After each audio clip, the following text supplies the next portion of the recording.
직업상담사 2급 초단기 합격 비법 1차 시험 합격만을 목표로 제작된 내용입니다. CBT 보고문제 출제 내용을 추가로 반영해서 업데이트했습니다. 관련 자료나 링크는 동영상 아래에 정보창과 고정 댓글에 넣어두겠습니다. 도움이 되셨다면 좋아요, 구독 부탁합니다.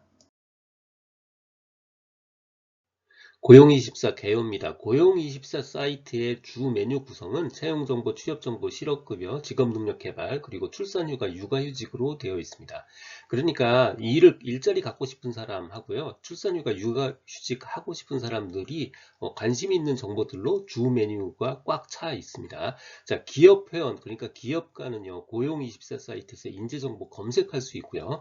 고용24 사이트에서 구인 신청서 작성합니다. 기업 회원이 갑이잖아요. 얘네가 사람 뽑는다고 무슨 뭐 고용센터 방문하고 그렇지 않습니다. 그냥 사이트에 가서 신청하면 되는 거예요. 자, 민간 취업 포털과 지자체 일자리 정보를 한 곳에서 검색할 수 있도록 통합 일자리 서비스를 제공하고 있습니다. 공공에서 생산한 구인구직 정보만 제공한다. 이게 잘못된 거예요. 민간 정보, 공공 정보 한 자리에서 통합 일자리 서비스를 제공하고 있는 겁니다.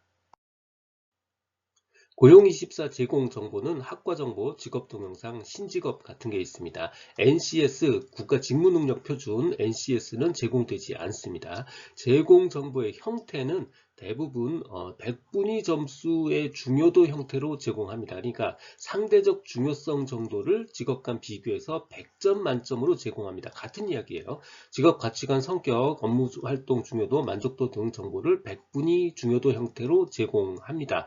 예를 들어서 전망 조건이 매우 밝다, 그런 것은 상위 10% 이상의 직업을 의미하는 거고요.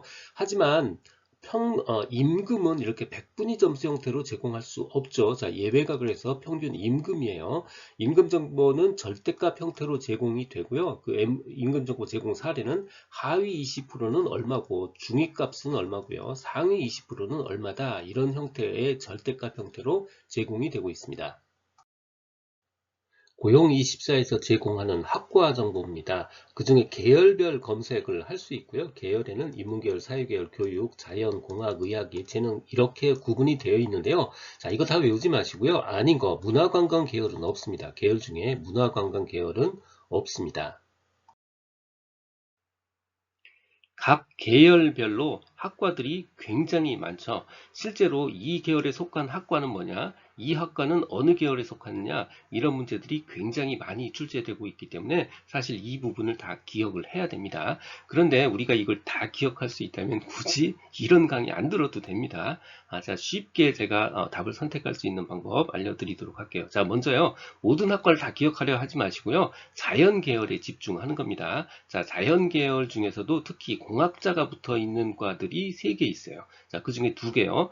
바이오 산업공학과하고 식품생명공학과, 요 2개는요. 공학자가 붙었지만 공학 계열이 아니고 자연 계열입니다. 자, 다시요. 바이오 산업공학과하고 식품생명공학과는 자연 계열입니다.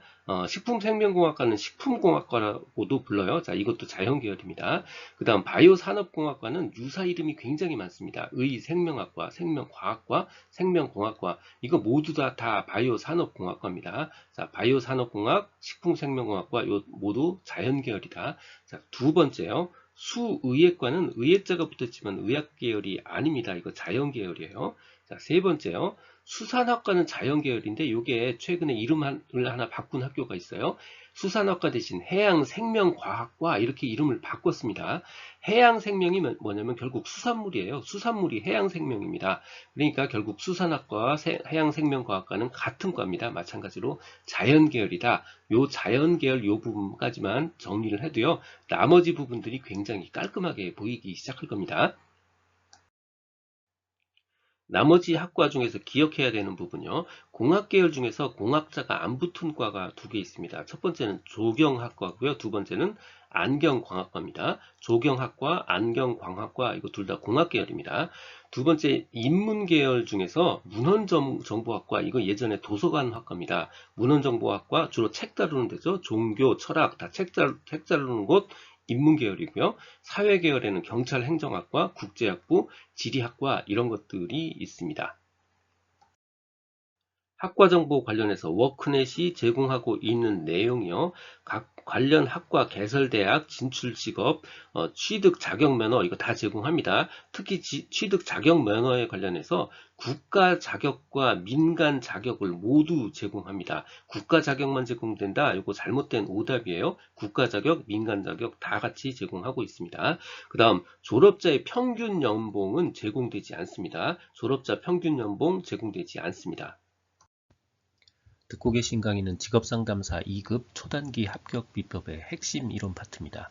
교재는 2002년부터 지금까지 20여 년간의 모든 문제를 분석해서 2200여 개의 필요한 모든 문제를 주제별로 모았습니다. 이론서와 문제집을 한 권으로 완성한 문제 기반 학습지입니다. 이 한 권만으로도 완벽한 수험 준비가 될 수 있도록 했습니다. 동영상 아래 댓글에 구매 링크를 넣어드렸습니다. 고용24에서 제공하는 직업심리검사에서 가장 중요한 거 바로 직업선호도 검사입니다. L형, 롱형과 숏형, S형 이 두 가지가 있어요. 자, 선호도라는 거는 결국 좋아하는 거잖아요. 흥미예요. 흥미에서 가장 중요한 거 바로 홀랜드 모델이죠. 현탐예 사진관 이거 측정하는 겁니다. 홀랜드 모델, 현탐예 사진관 그거 측정하는 겁니다. 자, 롱형이든 숏형이든 긴 거든 짧은 거든 그래서 공통적인 하위 검사는 바로 흥미 검사입니다. L형, S형의 공통적 하위 검사, 흥미 검사입니다. 자, L형은 이 공통인 흥미 검사에다가 성격 검사와 생활사 검사가 더 추가되어 있는 형태입니다. 청소년 직업 흥미 검사 역시 일반 흥미 6개 유형이 있는데 이것도 결국 현탐예 사진관 홀란드 모델과 동일한 겁니다. 자, 성인 직업 적응 검사 중에는 창업 검사가 있어요.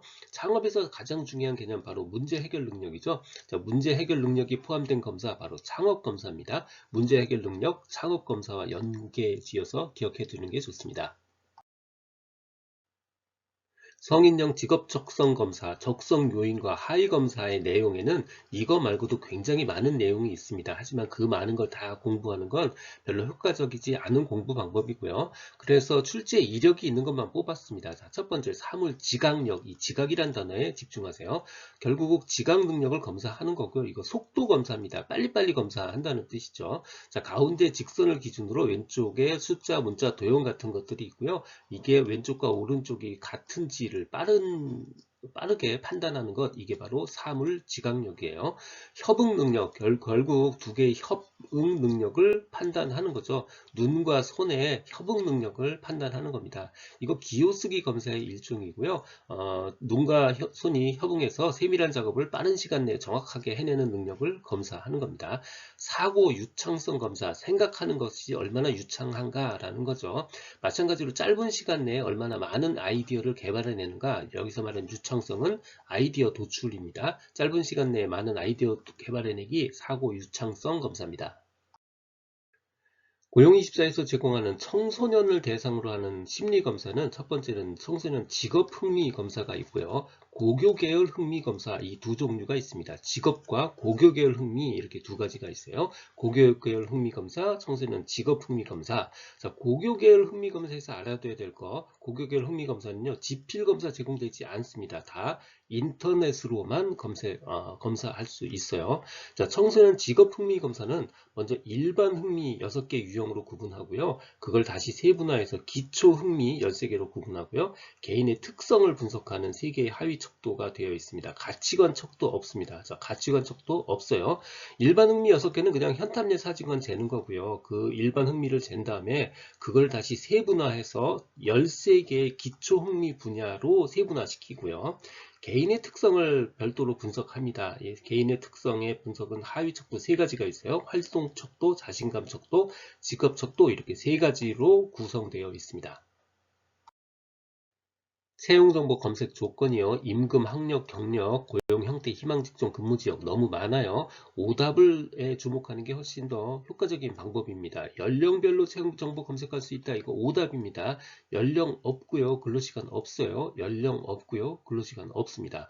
학력은 우리나라 학제랑 똑같습니다. 전체 중졸 이하, 고졸, 대졸 2, 3년, 4년, 석사, 박사, 학력 무관 중에서 선택할 수 있습니다. 자, 이거 오답이 너무 어렵습니다. 자, 틀린 이유가요. 전체 하고요. 중졸 이하가 없어요. 자, 중졸 이하가 없습니다. 그래서 오답입니다. 이 중졸 이하가 없는 이 오답제에 주목해서 기억해 두는 게 좋습니다. 직종은 최대 10개까지 선택 가능하고요. 이메일 입사 지원이 가능한 채용 정보도 검색할 수 있습니다.